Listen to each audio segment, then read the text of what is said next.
Hey y'all, come look at this. হানাফি হোক, আহলে হাদিস হোক, শাফিঈ হোক অথবা অন্য কোনো ঘরানার হোক, এই জায়গায় কেউ এই কথা বলতে পারে না যে আব্দুর রাজ্জাক বিন ইউসুফ হাদিস ছাড়া অন্য কিছু বলেছে। আব্দুর রাজ্জাক বিন ইউসুফের বক্তব্যে মানুষ যারা অভিযোগ উত্থাপন করে তাদের কেন সমস্যা হয় এটা আরেকটা বলে দিই।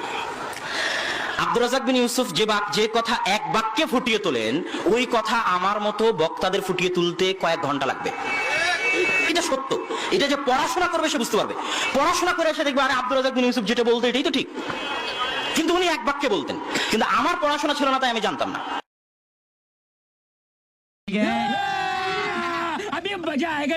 আমার স্ত্রী আছে এক ইন্দাল মিজান, যখন মানুষের পাপ এবং নেকি ওজন হবে ওই সময় আমিও ফেল করে চেয়ে থাকবো আমার পাপের পাল্লা ভারী হয় না নেকির পাল্লা ভারী হয়, আমার পাপের পাল্লা ভারী হয় না নেকির পাল্লা ভারী হয়, আমার পাপের পাল্লা ভারী হয় না নেকির পাল্লা ভারী হয়।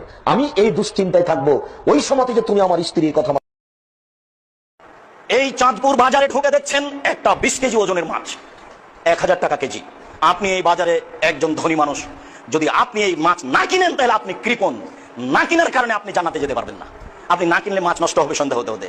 ওই মাছ যদি একজন রিক্সাওয়ালা কিনে, ও আর জান্নাতে যেতে পারবে না। ও তখন অহংকারী, ওর জন্য এটা কিনা হবে না, ওকে পুঁটির মাছ কিনতে হবে। এটাই বিধান, এটাই জীবন। আজান দিচ্ছে সালাম দেন, সালাত আদায় করছে সালাম দেন, কোরআন তেলাওয়াত করছে সালাম দেন, খেতে বসেছে সালাম দেন, মদ খাচ্ছে সালাম দেন, পেশাব করছে সালাম দেন, পায়খানা করছে সালাম দেন। পৃথিবীতে সালাম দেওয়া যাবে না এরকম কোন জায়গা পৃথিবীতে নেই। সে যে অবস্থায় থাকুক না কেন আপনি সালাম দিতে বাধ্য, আপনাকে সালাম দিতেই হবে।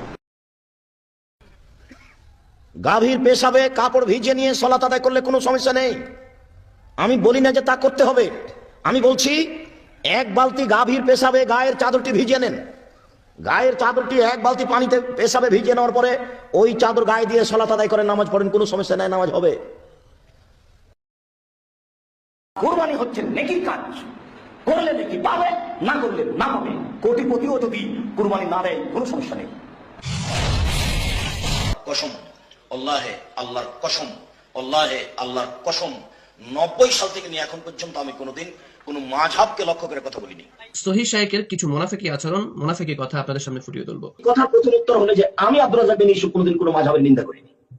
দ্বিতীয় কথা হলো যে একটা মাযহাবকে সামনে রেখে একজন আরেকজনকে গালি দিবে, একজন আরেকজনের বিরুদ্ধে কথা বলবে, একজন আরেকজনকে খেপিয়ে তুলবে, উস্কিয়ে তুলবে, এটা হতে পারে না।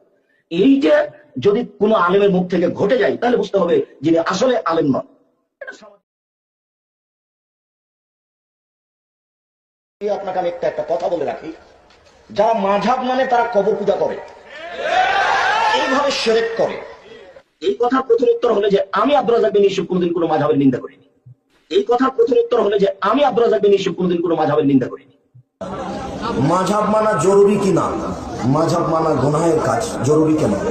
আপনি যদি বলেন যে আমি ইমাম আবু হানিফাকে মানি, আর আল্লাহ যদি বিচার মাঠে ইমাম আবু হানিফাকে বলেন যে তুমি কি কাউকে মানতে বলেছিলে, তখন ইমাম আবু হানিফা রাহিমাহুল্লাহ যদি বলেন না না না না আমি কাউকে মানতে বলিনি, তখন আপনার কি হবে?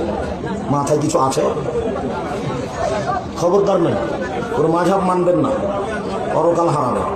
এই কথার প্রথম উত্তর হলো যে আমি আব্দুর রাজ্জাক বিন ইউসুফ কোনোদিন কোনো মাযহাবের নিন্দা করিনি। ये तो लेने के देने पड़ गए, ये तो लेने के देने पड़ गए।